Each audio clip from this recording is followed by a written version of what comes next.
Hello mga kapatid, kayo ba? Very busy kayo sa mga chichibreche dyan, mga ano dyan sa HOR, sa House of Representative, dahil sa M M men, dahil sa CF, di kayo naawa sa mga Pilipino. Kayo ba? Anong main purpose nyo na naging politiko kayo?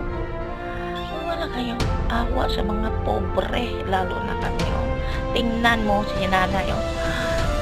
Halos na hindi na kami makakakain. Mahal na ang tanan ba? Lalo na sa bigas. Ang ulan namin, isa lang na buwan. Usar ka buwan among bahin-bahin ang among sudan. Ba mo maluoy sa